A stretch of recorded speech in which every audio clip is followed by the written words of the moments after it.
right. Hello and welcome, everybody. Let's just make sure folks online can hear us. Can hear us? Please give us a thumbs up, maybe.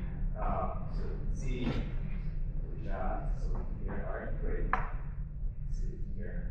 Cool. Just start by saying hi. Introduce myself. Hey everyone. I'm HDL Salehi. I'm a faculty assistant professor with the Electrical and Computer Engineering here at the University of Arizona. And I'm pleased to welcome all of you to our inaugural AI Hardware Design League Awards Ceremony.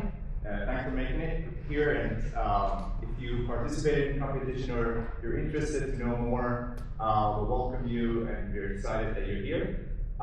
We have a panel arranged for you guys from industry and academia. And also we have the awards following the panel. And at the end, we have a networking reception for the in-person attendees. So stay with us till the end. I'm sure you won't regret it. I would want to start by introducing our beloved Dr. Folks, who drove majority of the innovation that comes out of the semiconductor manufacturing here at U of A. And she was an enabler of this competition, and she gave me plenty of support to make this happen, along with Institute of Computation Data Analytics Insight, ICDI, and Electrical and Computer Engineering Department here at U of A. So I would like to welcome Dr. Folks to give us some welcome remarks, and we'll move on to the panel after that. So welcome, Dr. Folks.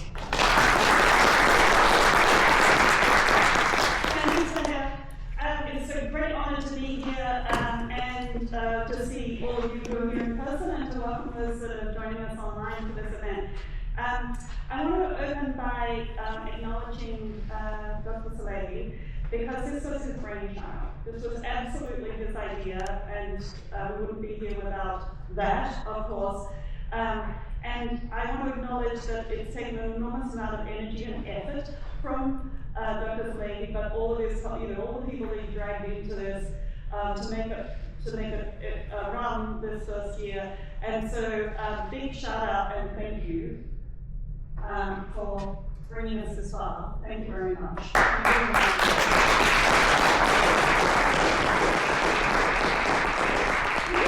A few statistics now about who's been involved, and this is an eye chart, I now realize, I apologize. We'll do better next time. But I want to just point out some of the things in these statistics which are really noteworthy. One is that we have students that are involved, from undergraduate, lower division students, undergraduate, upper division students, graduate students, community college students. We have got this enormous range, all the way up to PhD students involved in this competition, which has been terrific. It's been lovely to see students working with each other across that big spectrum of learning. And I'm so delighted that that objective of bringing students together into teams that were working across the grade levels was met. So I just want to acknowledge the work of the team to make sure that we have a really diverse array of students in the competition. This eye chart speaks to what disciplines the students were in. Unsurprisingly, the big spike in the middle here is electrical and computer engineering. You can also see, though, that we have students from computer science, cybersecurity, including mechanical engineering, for example, in here. So we've got a broad array of disciplines represented, and we have ambition to do to broaden that even further when we repeat this exercise next time around. This chart is fascinating because actually most of the people that came into the competition had no experience whatsoever with chip design, with Verilog. And that's amazing, right? That the students were brave enough to come in and try and do this with no experience and to persist and succeed. Kudos to all of the students who had the courage to come to the table if they had no experience and believe that they could. I'm really, really proud of you all for that. I think this is the same data set, isn't it? Yeah. Different web data. Okay, I think that's the same data set. All right, I'm going to hand back over to you. Thank you for pulling us all together. You've done an amazing job. We're really happy to be here. Thank you. Thank you so much. Please.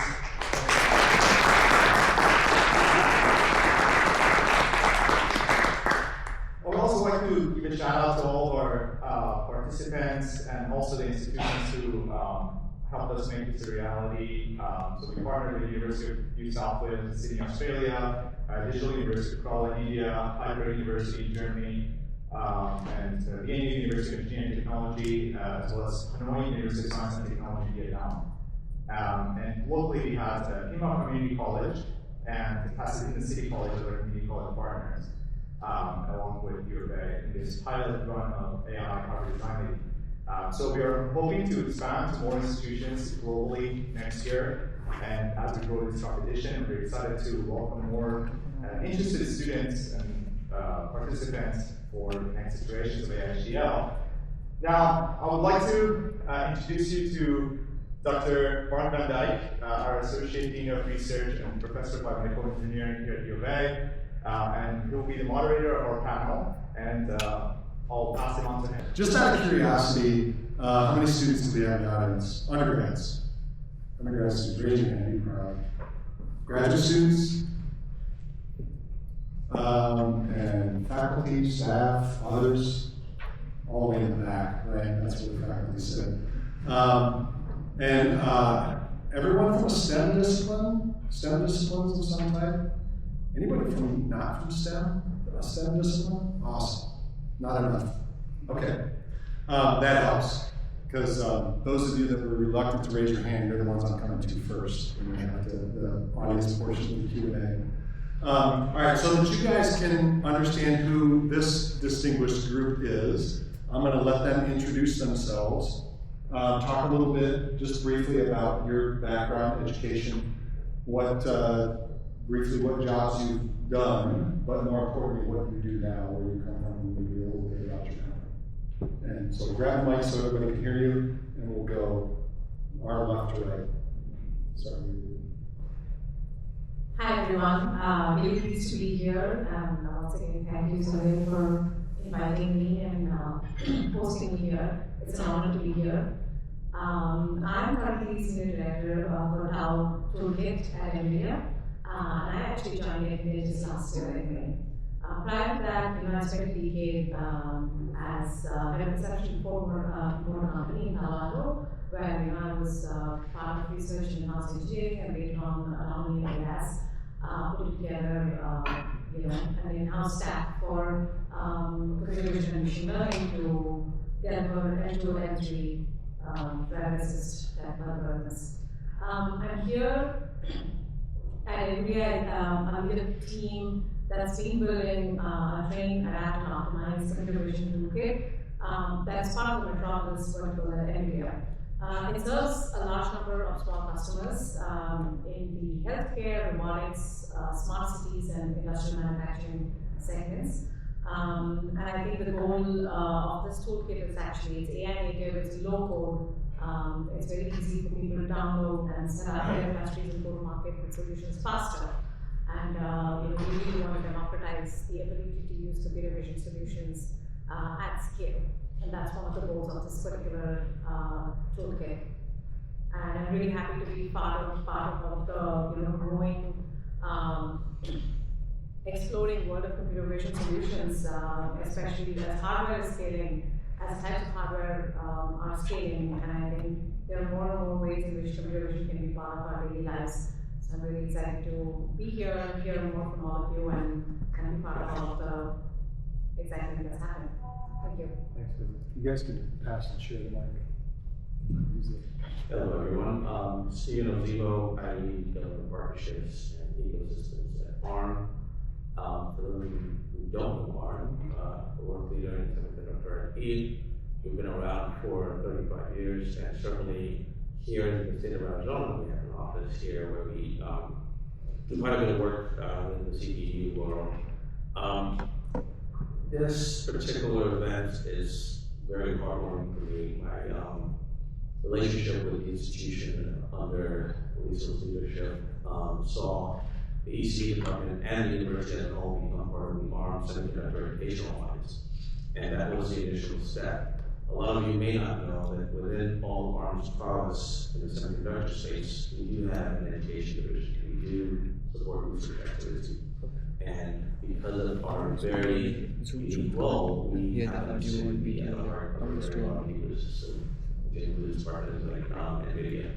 So for the purpose of today, I'm glad to see Sohel's vision come to life.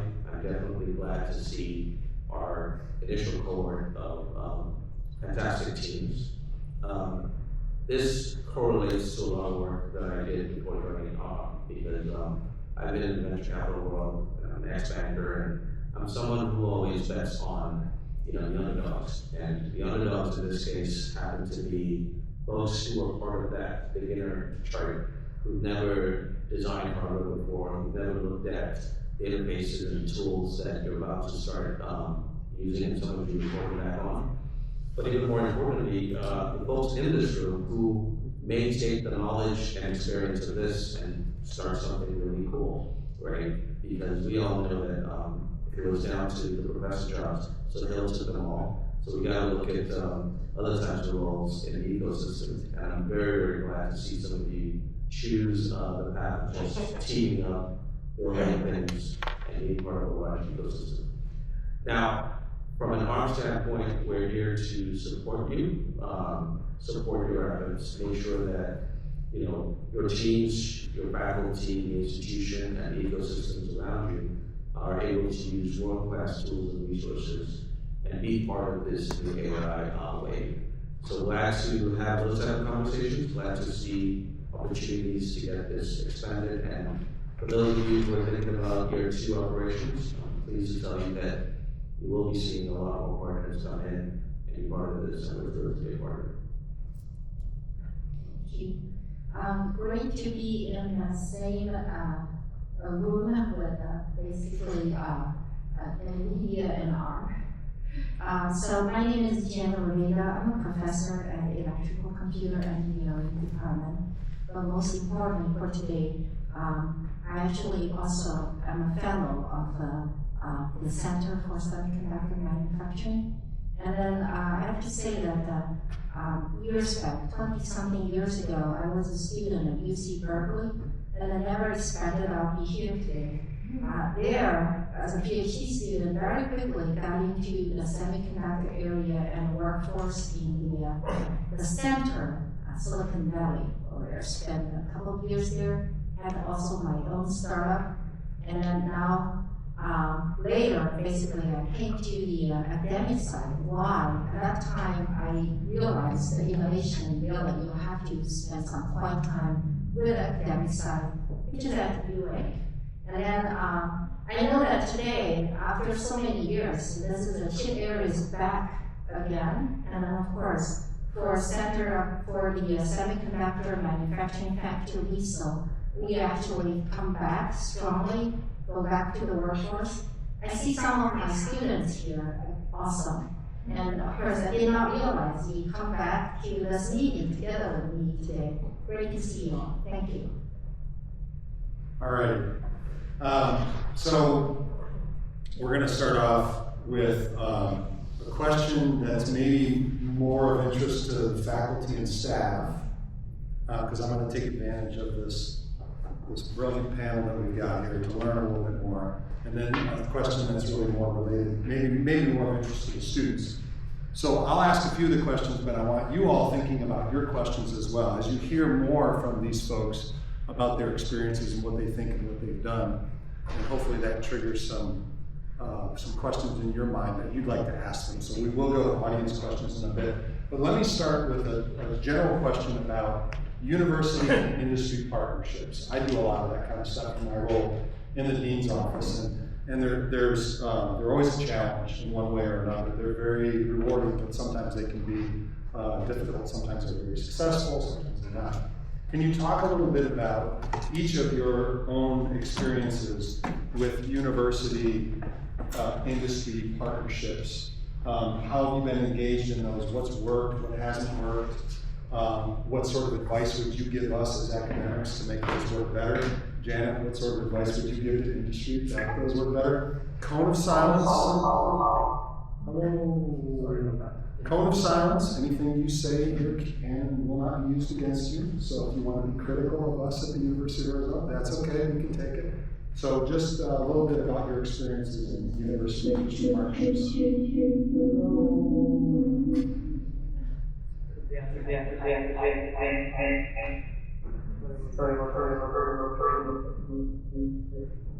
Seems to be we got rid of it? Oh. No, that was me. All right. Who wants to go first? I can go first.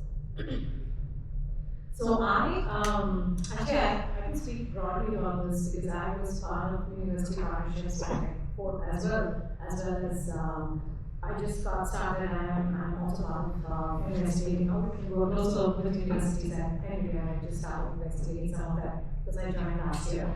I do know that I can tell you that there's a very, very nice academic program at NVIDIA that you should all look up. In addition to the grant itself, I think it also involves the ability to use computing resources from NVIDIA, which I think is incredibly valuable. And in my past life as well, at Ford, I think we worked closely with a lot of universities in Silicon Valley to increase partnerships on areas that were mattered a lot to us. And I think NVIDIA is the same. If you go look up the academic grant program, there's some very specific topics that NVIDIA cares about, and those are the ones that it wants to strongly engage with universities on. From my own personal experience, I think what really can make a project successful is, I think, working closely. Let's say there's a PI from industry and there's a PI from academia. I think it's important to work very closely even before putting together a proposal where there's an interest is established in the topic. I think we really want to carve out, if it's a one-year program, we really want to carve out what that 1 year is going to look like. And I think we really want to carve out what kind of deliverables are expected from both sides, right? In terms of whether it's a piece of code, whether it's early breaking research, whether it's publications, or whether they're actually going to be working on software that will go into building a product in the organization. It could be any of these, right? I think it's really important to establish what's that level of interest and break it down. And students involved in working at various levels of expertise, and I think it's important to understand that as well. I think what's really beneficial is there are lots of projects that NVIDIA or in my team, right? Even in my team, we would love to do, but we won't have the time and bandwidth to do all of it.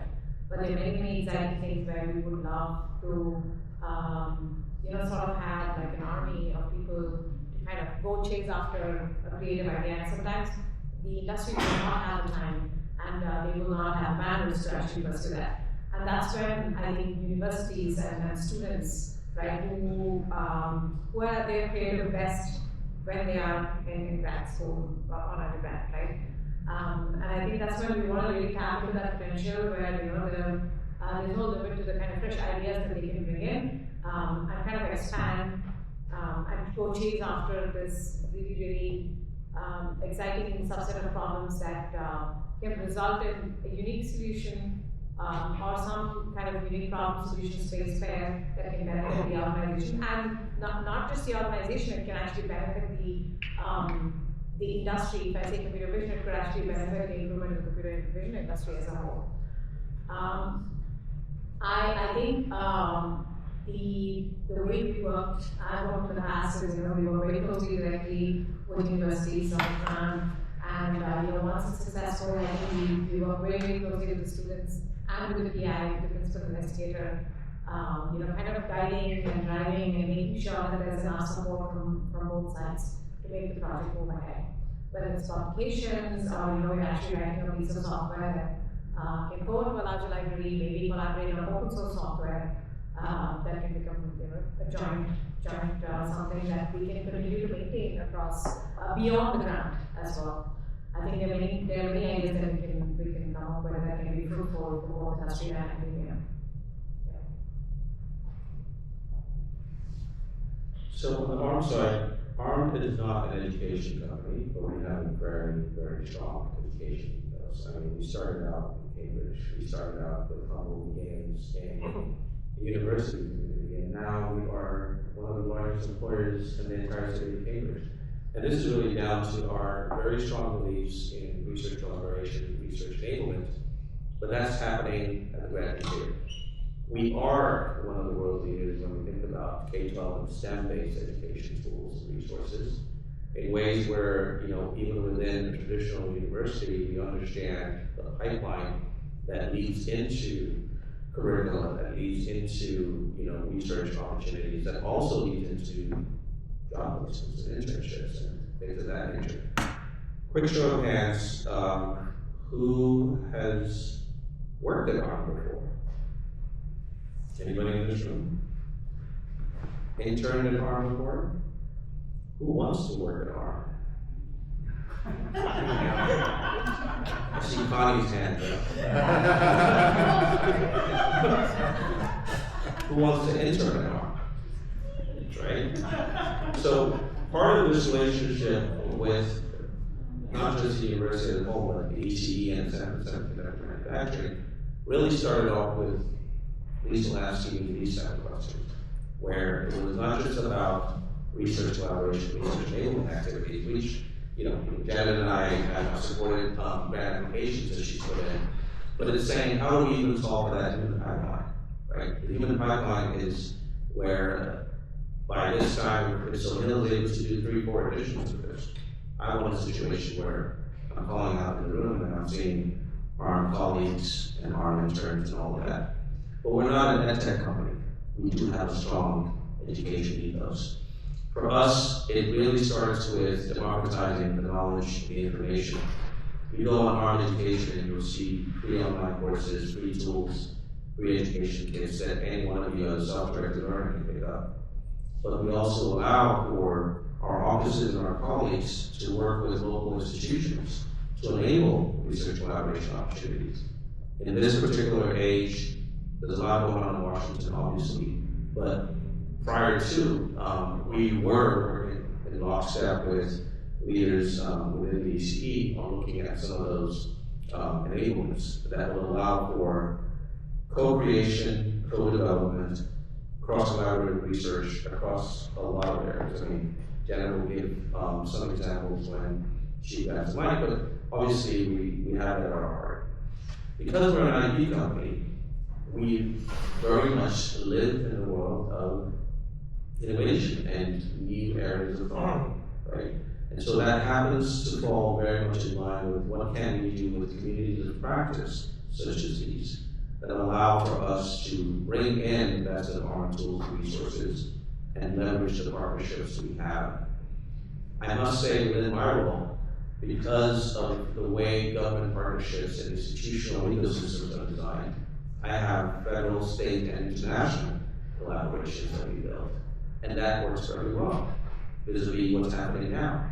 If this was a parade of flags, I'm not sure how many country flags that they'll put up, but definitely this design competition was also part of an international network of students, of researchers, of faculty that have come together to make this dream happen. So I want to encourage you all, for those who are looking at internships, certainly go on ARM.com and look at things possible for the roles we have there. For those who are involved in some type of research that involves some part of the IP and what our current tech stacks are, definitely talk to some of your professors who have interacted with us in the past. And for those who are currently just exploring, I mean, we are an employer here in Arizona. Our office is not in Tucson, but it's not too far away. And so you might want to look at certain roles we have in our office because, again, it takes that much in a partnership. I remember being in my office with Liesl, and she asked a question about U of A alumni working at ARM, and the number was not as high as she wanted. And we have to raise that number, right? It has to be intentional because everything else we're offering as a service has to be implemented by the people, you folks in this room. And then finally, I dare say, because of the innovation that's coming from ARM, you find that the ideas from the AI HDL competition, some of the new ways of thought, some of the new tools you're going to be using, I encourage you all to kind of think of that as being ARM-enabled, right? So put the but in there, because you have to be able to see how those tools will accelerate your learning, accelerate your implementation, and help you build into this AI future. We are huge supporters of what's coming out of ECE right now. We want to do more of these next year and the year after, and then we certainly want to see the human capital grow. So we're all in at this point. Yeah, so I actually, when I was a student, I spent all my summer in the industry. Just let you know. It's not only just for the purpose of earning more money, but it's definitely great experience, industry experience. And by the way, media, you did not ask us if I want to work at NVIDIA. The answer is yes. So, by the way, these are the two companies, ARM and NVIDIA. I would be really interested in working in these companies. And I think one of the challenges from the university perspective, because the tools that normally, if you look at NVIDIA website or ARM website or education side, they are very comprehensive. But if you look at the traditional way we teach students here, every class seems like more independent. And I think definitely looking at the future collaboration, I would think that we will have to find out a way to actually create more application-based, like today's competition. And I try to get the students out of just the regular class. Don't think as every class is individual. It's actually, there are so many things that require students to merge the knowledge and apply it into the application space using some of the existing NVIDIA and ARM existing tool set together. And also another observation that I had, even some students told me, they want to have this experience as early as possible, because right now we are really pushing it to the capstone, which I think is a little bit too late to understand how to work on applications. But we need to push it early, maybe year 1, year 2, they started to have some project and team experience already using some of the tool set. This is just my observation. Yeah. Thank you. Just a comment. So now that you've seen the interest, maybe we'll put a parallel career fair for next year's event. That was my plan. On You the read my side. mind. Yeah. After the competition, the winners get to work for NVIDIA. And then ARM gets some later. Well, these answers sort of lead into my next question, but I want to insert one, because I heard ECE. I'm just wondering how we get more biomedical engineers. Yes. I don't know why I thought of that, but Well, it'll please you to know, Mark, that our first grant support letter was actually biomedical. Yes. Yeah, I'm so, not surprised. yeah, so Janice has done a good job of keeping us honest in that regard. And a lot of what, the opportunity within the ARM ecosystem is almost industry agnostic in its application. Yeah. Well, since you got the mic, we'll start with the answer on this one from you, Stephen. Lots of students in the audience. They're taking classes. Everybody taking classes. They're involved in the competition. What else can they do? Should they do to prepare themselves for a career in these fields? What's your best advice for them? Things that they can do now. Fantastic question. 2 things. The current state of the semiconductor industry is highly favored to self-directed learners. Self-directed learning in this capacity means, to quote the great Dr. Lisa Folks, semiconductors are becoming cool again, right? It used to be a time where you guys didn't know what semiconductors were. It wasn't cool. It wasn't the highest paying anything. But in this age, that has changed drastically. So for you to be able to catch up to stuff that's sitting outside of curricula, self-directed learning will be a critical path for you. And by that, shameless plug, ARM has a number of courses you can take online. Get badged, get certified, get yourself teamed up with folks and start building things. So I'll definitely, throw out a vote for self-directed learning capabilities. Another thing that my more esteemed colleagues have been able to do in the education division is to really put together a framework, which we call the KSA framework. What are the knowledge, skills, and abilities that you need to get into certain roles in hardware and software engineering? Why is this important? Because in this age of rapid development, AI everywhere, companies getting started, multiple valuations, M&A activity, big companies doing great things, you want to almost have a self-reflection as to what are the skills and abilities that I need to succeed in this industry. And the knowledge areas are somewhat ubiquitous, in some cases highly specialized. So feel free to get on GitHub and look at the KSAs that ARM has put out. Again, it's all free. And allow yourselves to get comfortable. Get really comfortable with anything that makes you uncomfortable. I repeat, get comfortable with the stuff that makes you uncomfortable. Because as you look at those KSAs and as you self-evaluate, you'll be able to know where your own blind spots are, and you'll be able to get the type of support that you need. Between self-directed learning and KSAs, the last thing I want to say is participate in a forum like this, right?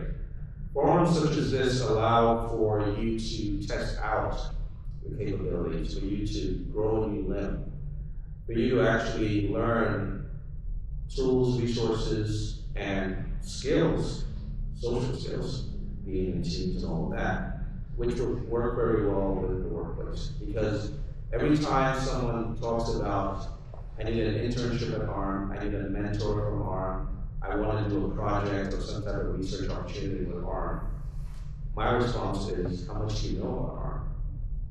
Right, to Jen's point, ARM is a very holistic, company.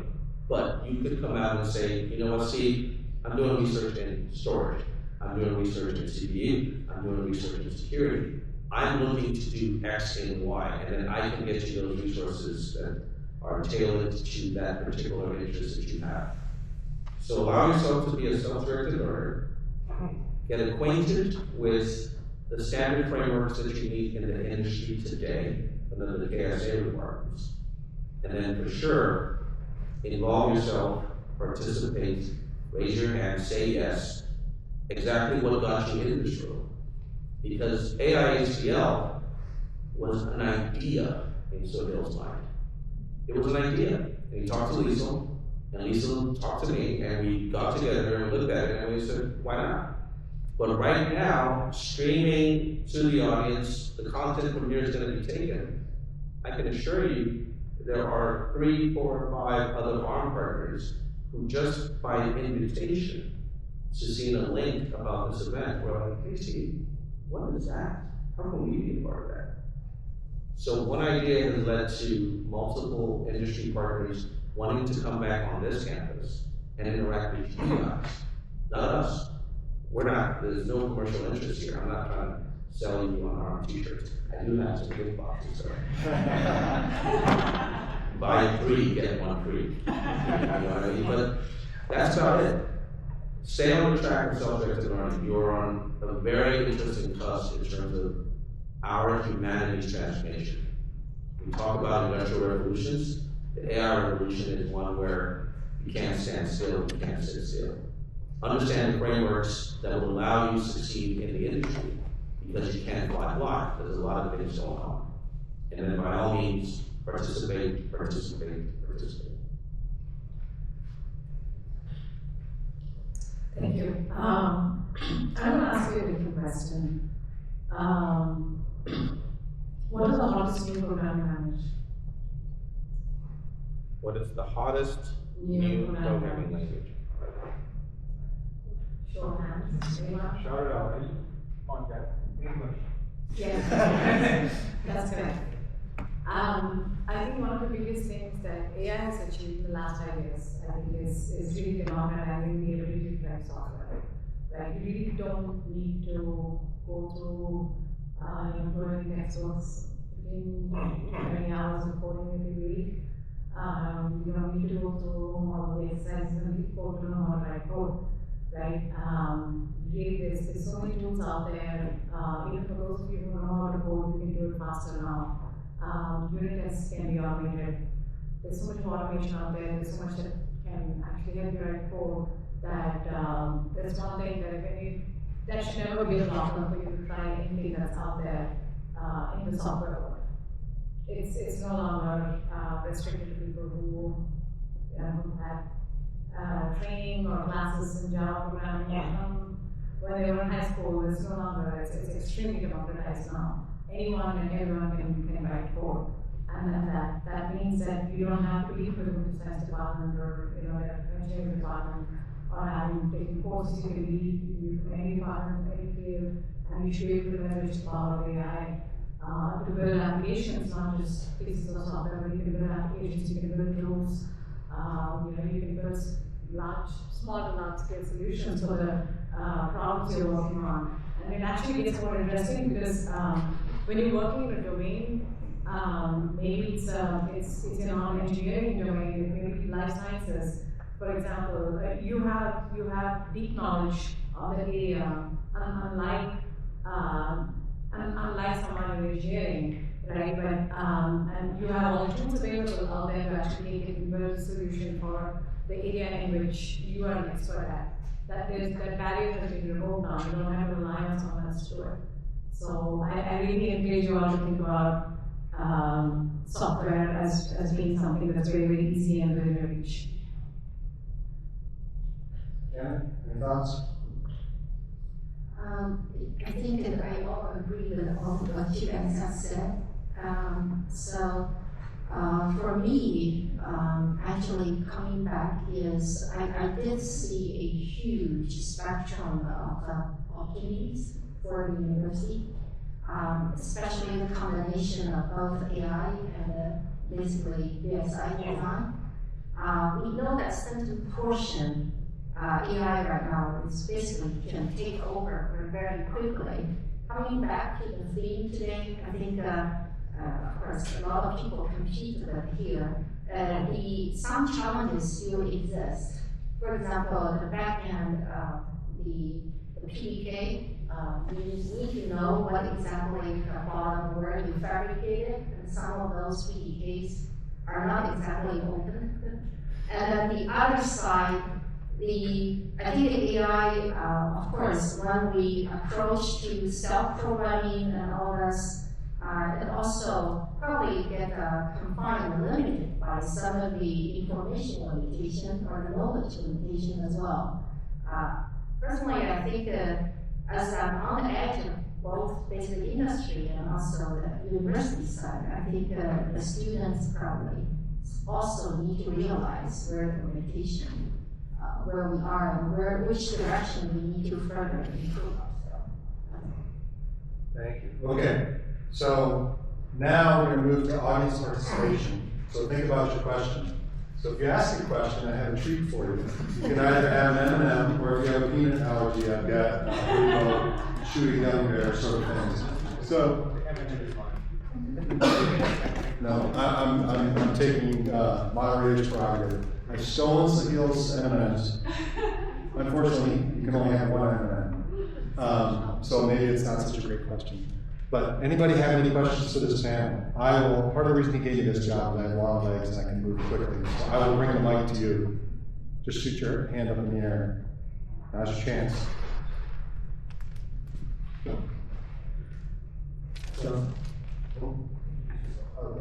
So my name is William. I'm a senior here in software engineering. I graduated this May. And my question for you all was, I'm curious, what is the coolest application of AI that you've seen so far? I know you all have a lot of real world experience, on like cutting edge technology. I'm just curious, what's your favorite thing that you've seen implemented with AI? Sounds like a video. Can you What's the coolest application of AI you've seen today in your own world?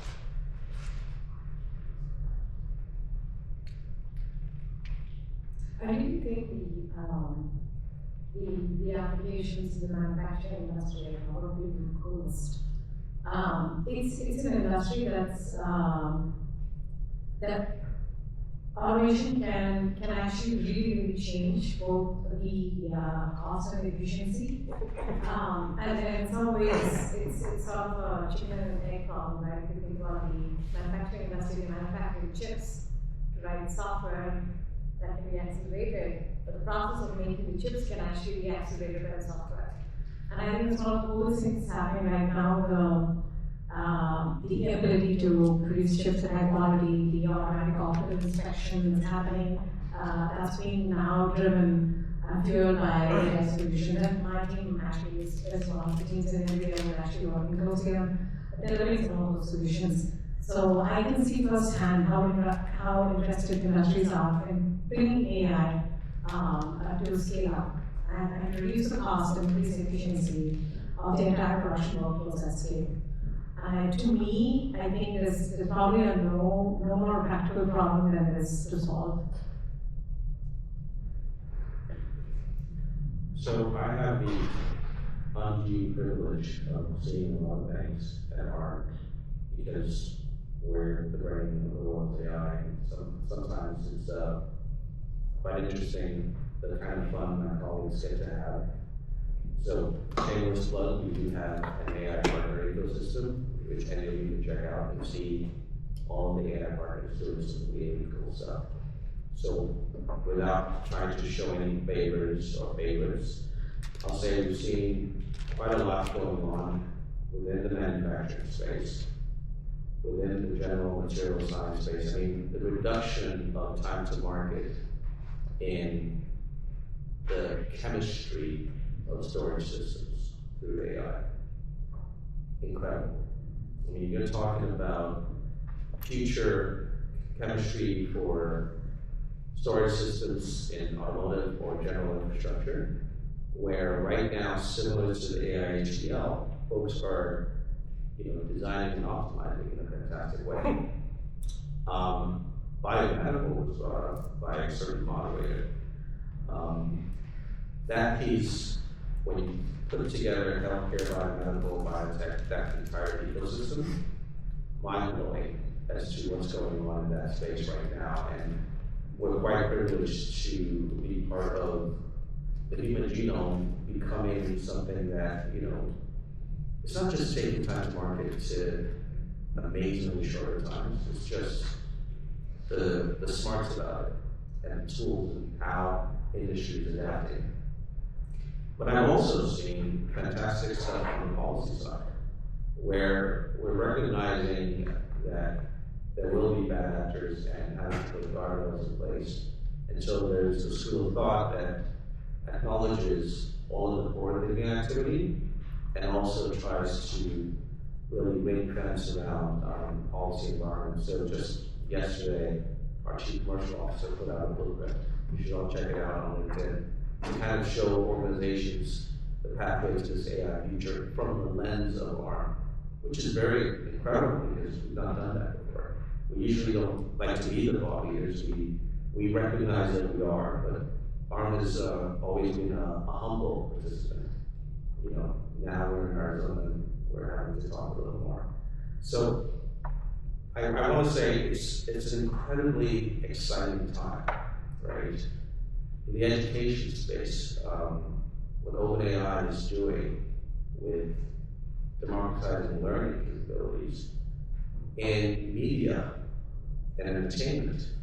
I mean, I grew up in Southern California, and right now within animation, and I mean, James Cameron and Avatar and all of them, their run for their money is no longer going to be a studio. It's going to be a MacBook with compute capabilities, right? So you look at all of that and you find that there's cross-sectional, cross-industry, stage agnostic. Stage agnostic is another phrase I like to use, because you don't want to think about stuff just about maturity and scale. You want to think about stuff based on size and accessibility. We talk about small language models But we also talk about very small language models, which are happening at the edge. So a lot. I do a lot of work in emerging markets. I happen to have the privilege of seeing the benefits of what this looks like within third world countries, within communities where access and privilege were never the way to start. And it's amazing. It's amazing what's happening in education. It's amazing what's happening in finance.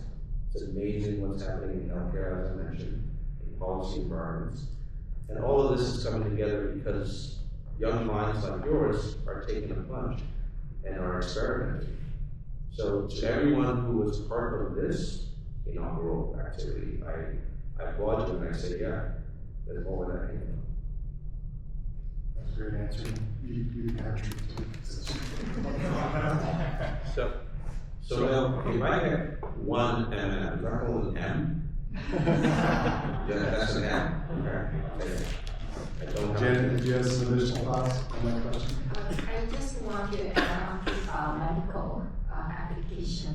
And both ARM and NVIDIA, they do have a toolset just for medical applications.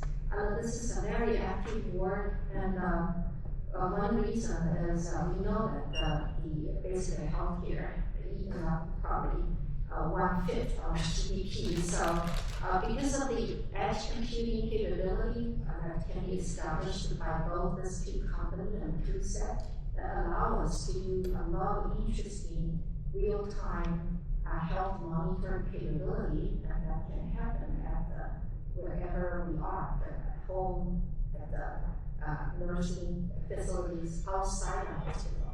And this is an amazing application. So do we have time for one more? Yeah, go ahead. One more, two more? One more. One more question? I'm liking the discussion about biomedical engineering. How many more should biomedical engineering have? Thanks. Hi, I'm Bashar, I'm a data science student. This might be a question for India, but I want to know what is the challenge that you're trying to solve with respect to computer vision models in terms of production? When you're putting in production, those are the biggest challenges that you're facing. So there are two challenges, right? I think a lot of the industries that we are trying to be into, robotics, healthcare, manufacturing, smart cities, some of them compute is a problem, right? And as the models grow bigger, there are some restrictions to, for example, a robot, the form factor, and size of the hardware that can go in, and the battery size and everything else. Robotics, for instance, is restricted. So we definitely are trying to squeeze out more on the smaller models to try to distill larger models. The fight for performance with lower high accuracy and high performance is always happening. In addition, I think some of the problems that we are facing are unique to some of the domains that we are working in. I think there's a huge interest in being able to use vision language models as sort of the one model to solve all types of solutions, where which can be plugged into, say, a warehouse to ask questions about what are the events that are happening in the warehouse, what are the safety use cases that are happening in the warehouse. However, I think the CV benchmarking aspect of it is still very challenging because some of these very large models are still very bad at doing simple things like counting objects or being able to identify the locations of objects in sync. So I think we're trying to see how best we can work on getting these models to, while taking benefit of the open vocabulary capabilities that these models bring in. I think we want to see how we can add more capabilities to these models to perform CV tasks with a high degree of accuracy. And I think some of the domains that my team's working on is definitely, is definitely being challenged by that. And I think the universal challenge for all AI applications, especially for computer vision specific downstream tasks, is data. Right? There's a challenge in getting good quality data at scale and at high speed. Data is expensive to both collect and to annotate, and it's very difficult to curate high quality data set. And I think that always that continues to remain a challenge for some of the domains, for which data has to be specifically collected. Thank you. I'm not going to ask you guys to answer the question about NVIDIA.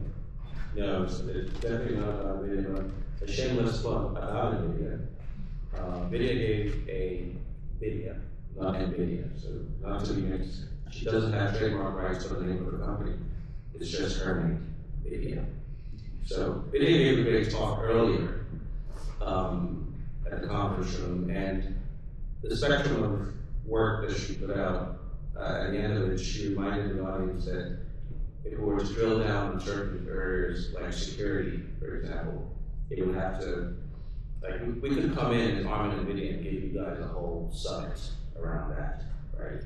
So I dare say that in this era of computer vision, there will be threats such as security, in addition to data integrity, in addition to, what it looks like for even the hardware footprint, like she said, size, scale, that come into, into the general scope of what we need to be looking at.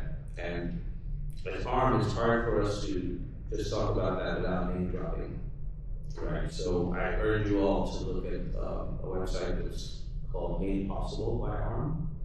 And the Made Possible by ARM platform just allows you to see a plethora of real world, companies, people, solutions, startups that are using a variety of AI-based tools alongside the AI catalog. So that way, I don't just have to name drop on specific companies that are doing some really cool stuff. A comment over here? Hello. My name is Ram.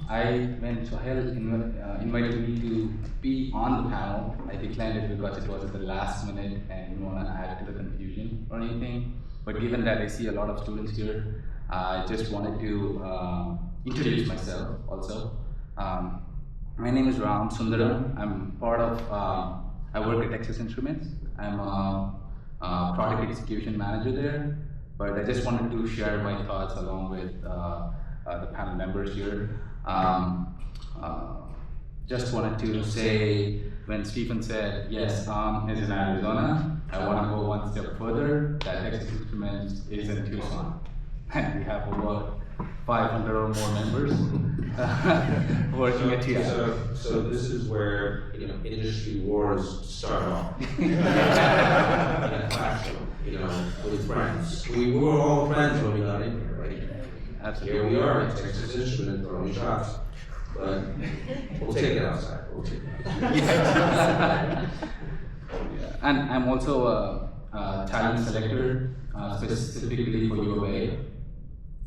In building relations with UOA, so I try to work with folks that we already do not know, students, in their interview preparations or resume generations, and also in career affairs to talk to people and tell themselves TI believes in almost greater than 95% conversion rates from intern to full-time. So the gateway to getting into TI is mostly through internships, and I'm very certain once you pass that level of getting into an internship opportunity, almost 95% of the time you'll be offered a full-time position. And that's something I wanted to let people know, to make themselves aware that there is a company in Tucson, Texas Instruments, where we actively recruit, and last year we had an intern recruitment of about 400 people across Dallas, Texas, and Tucson, Arizona, just the two locations. So that's something I wanted to share, and also I wanted to let you know that I went to Arizona State University. And in an electrical electronic program, I did my master's there. So I see it really encouraging to see UOA is investing a lot of time and effort in building and Center for Semiconductor Manufacturing. And I hope to work with UOA more in the coming years to build that relations and get a lot more industry and university interactions, and which would, I hope it comes to fruition really soon. Thank you. You'll find that we're very collaborative. We have a better basketball team. One last question, and we need to move on. Yes, Leo? One last question? If there are questions come from the One more audience, question. I see a bunch of hands now. People are thinking, man, I really could use an from the M&M. audience, so please keep asking questions.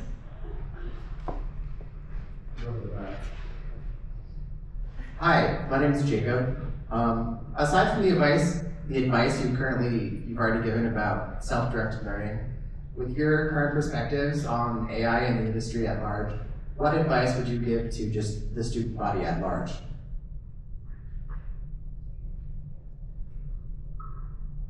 Self-directed learning again. I'm kidding. I'm kidding. It's almost like you're walking on a train track where the trains are moving in every direction. You're in the middle of the track and somebody says, get on the train. And sometimes you're like, well, which one? And other times you're just like, I'll just wait for the next station, right? So you really have to keep yourself informed, but also be aware of the fact that some of those trains don't necessarily have a destination, because there's a high cycle to AI, but there's also the fact that AI is just better, more efficient compute. It's not anything new. The question earlier about favorite AI tools and AI applications, I kid you not, I'm in a meeting in Silicon Valley, a dinner meeting, with tech executives, okay, CXO level. And that same question was asked to a panel. The first guy in the panel, his answer was, the best AI application in my life right now is Google Photos. That was his answer. The second panelist said, the best application in my life right now is Google Maps. Think about it. These are the leaders of AI divisions in many of the companies you adore. But their use of AI in their own personal lives came down to a level of intimacy where an exec says, I love how Google Photos suggests kids of my grandkids, pictures of my grandkids. And for him, that's a warm and fuzzy feeling that takes him away from the day-to-day work. So I dare say, the use of AI and the way that it applies to what you're doing right now, keep in mind it's just faster, more efficient compute at scale. It's not necessarily, as new as it feels. But then definitely, as you stand in that train station, and as those trains fly by you, allow yourself the wisdom of just a moment to realize how some of them might be flashy trains, some of them might be speed trains, and some of them are just golf carts, and make that decision. I know that's metaphorical. That's also because I don't want to give you a train-based answer. Like, I don't want to say this or that. It's really about space and time right now. For the researchers in the room, I dare say your world is different. If you're a subject matter expert using AI right now, you want specific tools that fit your specific need. And that will take a level of crystallization as to what that need is. And we can help you with that, right? But if you're just thinking about AI generally, I'm looking for hair growth stuff. Like this right here cannot be my future. So if you're building something, if you have hardware design that can grow black hair under 98-degree Tucson temperatures, holla at me. I'm a full engineer. Bye.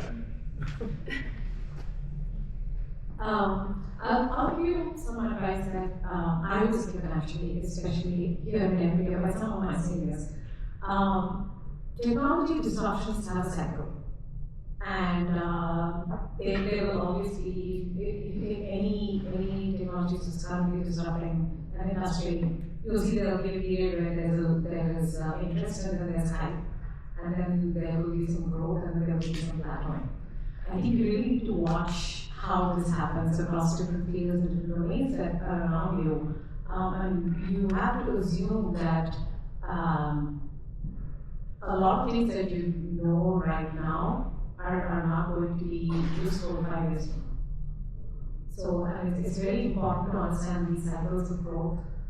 Some of it is driven by the market, but some of it is actually driven by innovation as well. Right? You need to be able to distinguish between the two, and you need to be able to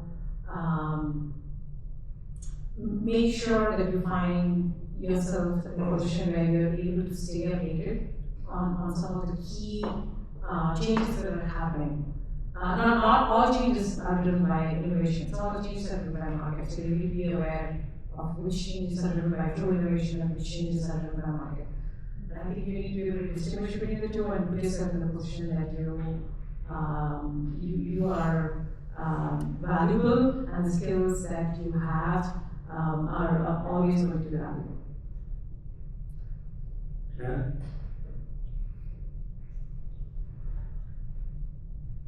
Well, if I were you, I'd just jump on any whatever moving train. Because the whole reason is because I think the technology kind of grow really, really quick. And for me, when I was a student, I basically want to have a feel where I'm going to be in the next 5 years.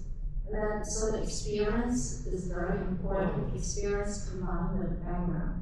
Is the moment you get on something and you realize, oh, I lack of this and that, so you go back and then just enhance yourself or improve yourself. So probably also come back with a self-driven learning. This is needed because if you're undergraduate, you're here only about 4 years. And then I also want to go back to Lydia. What she said is you need to understand what is market-driven, what is actually truly help you to build the next generation of innovation. I think the long-term ones, not what is the better ones. It's always the case. But short-term, you need to get on something. That's important. Thank you, Jen. All right, so we're going to have to move on in just a minute. So let me just sort of summarize what we've learned.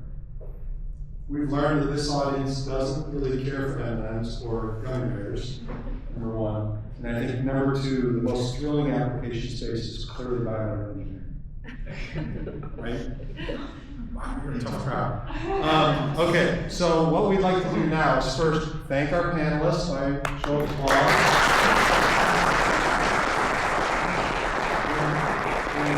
A small gift of gratitude and appreciation for being on the panel today. So thank you very much.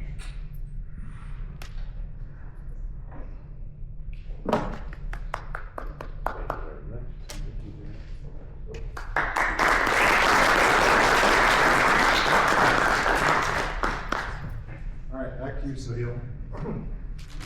I'll put your treats back too. I don't know who these were for, actually. They were for me, actually.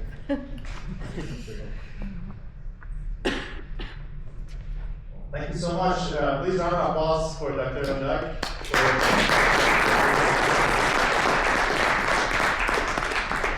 I'm sure you agree that that was a very informative panel, very engaging, and I appreciate all of you who actually asked questions.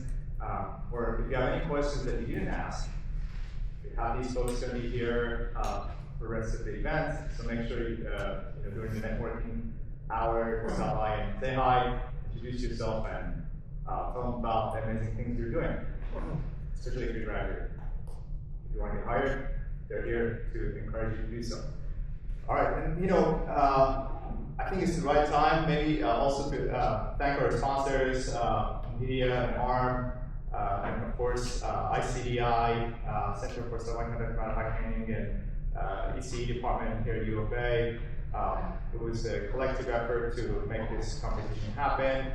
We have mentors in the room as well. We'll get to the appreciation of the mentors later on. But this was a collective effort to make this event happen particularly. The folks in the back of the room are the ones that worked hard really to make this event a reality. So I want you all to give a round of applause to all the organizers here.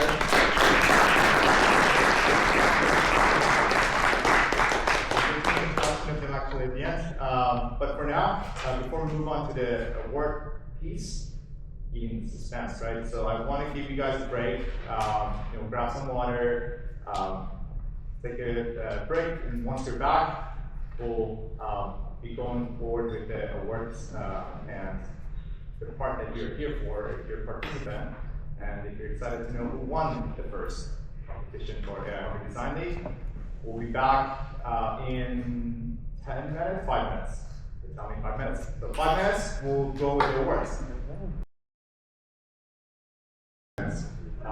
Probably you're excited to know if you're one of the winners. And, I can't wait to tell you about that. First, let me invite back our sponsors to be here with me when we're handing in awards.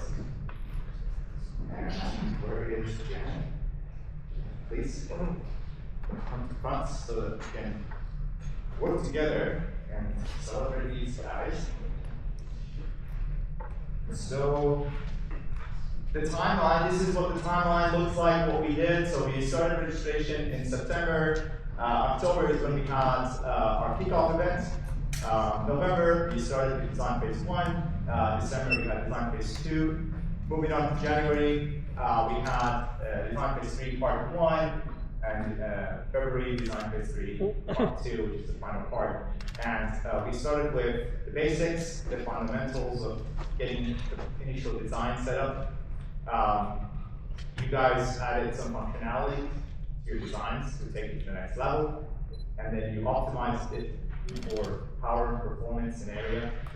And at the end, the most important part, you added security features to your design.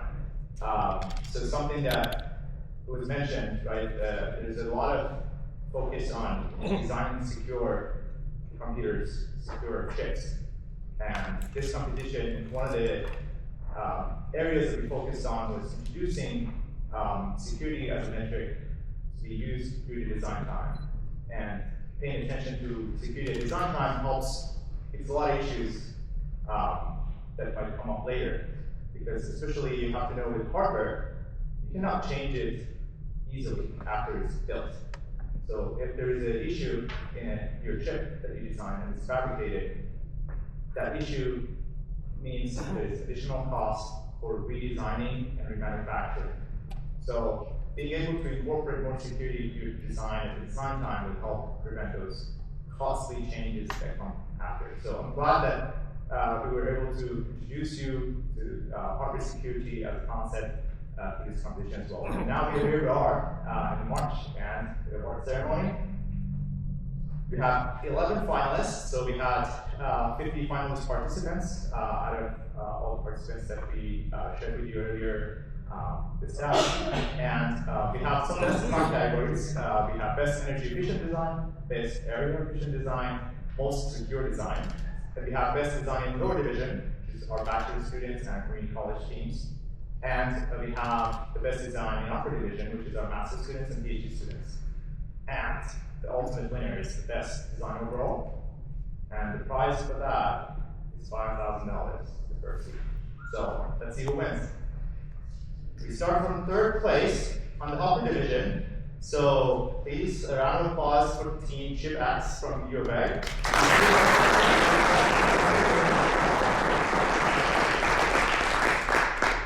Anybody from Chip X? Okay.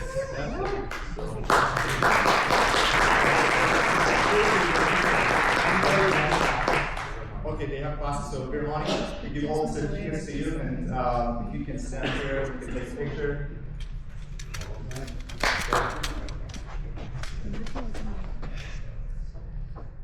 Wait a minute. 1, 2, 3. Okay. One more. Stand right here. Yeah, there you go. Congratulations. Thank you. One round of applause for Chip X.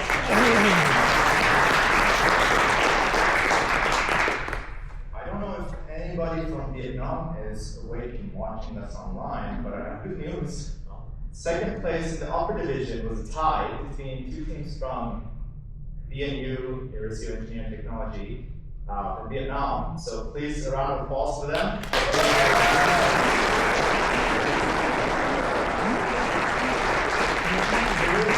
The winner is also on the website, and we'll be contacting them to send them the certificates. So your certificate is going to be on the way. So be on the lookout. And the first place for the upper division is the team from the University of Heidelberg in Germany. UHD CAP is the name of the team. So I know they're online and they're watching us, so congratulations to you. And applause to them.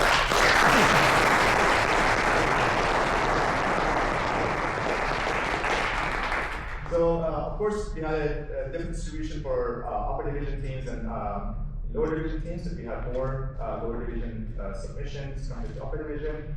But you saw the statistics. Most folks that participated did not have any background. So this is very exciting for me to move on to our lower division category with our third place, going to a team from Pima Community College. We have Randall here actually.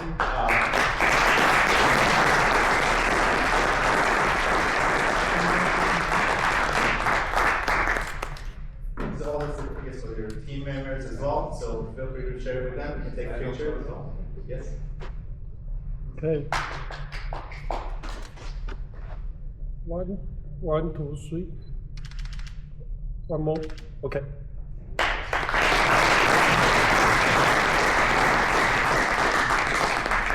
Very excited to see Randall and lifeline learner.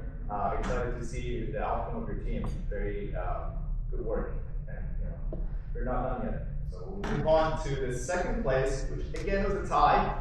This time between a team from BNU, University of Engineering and Technology, and the Hanoi University of Science and Technology, HDL and UT2. I hope that they're watching. Big round of applause for these two teams.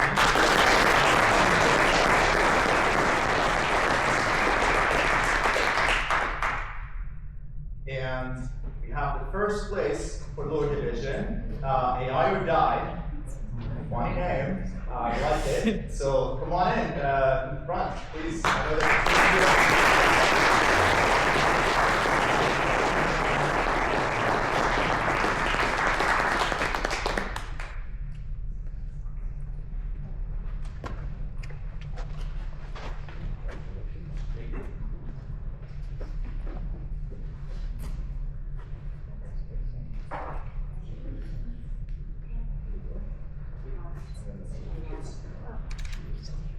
So please let's wrap around and take pictures.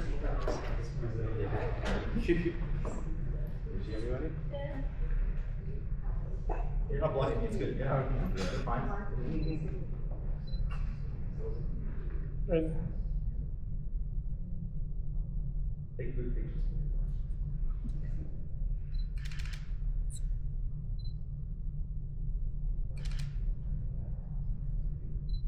look at here. 1, 2, 3. Come on. Okay, thank you. Thank you.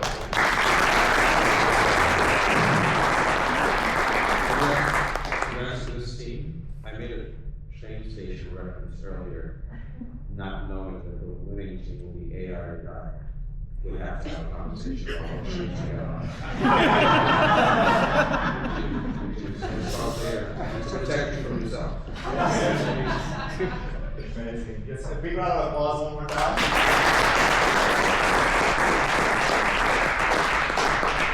All right, so now we know first, second, and third for these categories. But as I said, we have the best energy efficient design. So the best energy efficient design award goes to DigiDynamos from Hanoi University of Science and Technology. Unfortunately, they could not be here in person, obviously, for being so far away.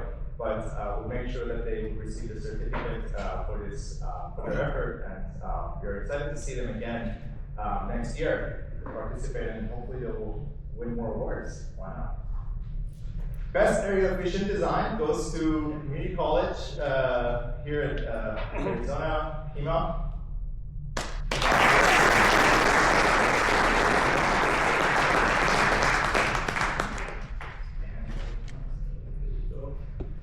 And more certificates, and we'll we'll have to stack them up for you. For your team members also. Maybe I want to hold them for you. Yes, sir. One, two, three. One more. Okay. As I said, it wasn't done yet, but great effort from this team. They put together a really great design, very efficient. And most secure design. So we saw actually different teams implemented very creative ways to incorporate security in your design, but based on the mentors' scores, the VNU team, University of Engineering Technology, won this category. So the most secure design will go to this team. So round of applause again.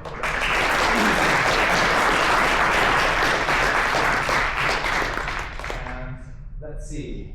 All right, are you guys ready? Maybe I can get a drum roll because I'm about to announce the winner. There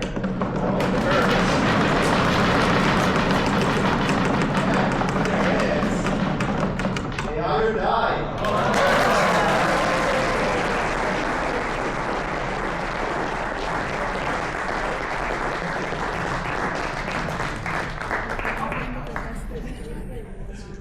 Come on, guys, get in the front.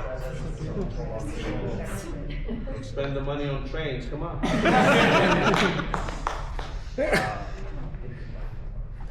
It's your money, man. Who's checking account?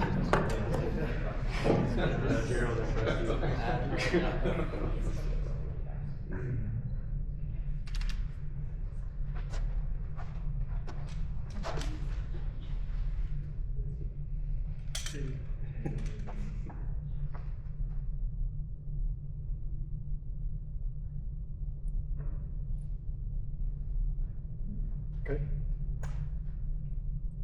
Thank you.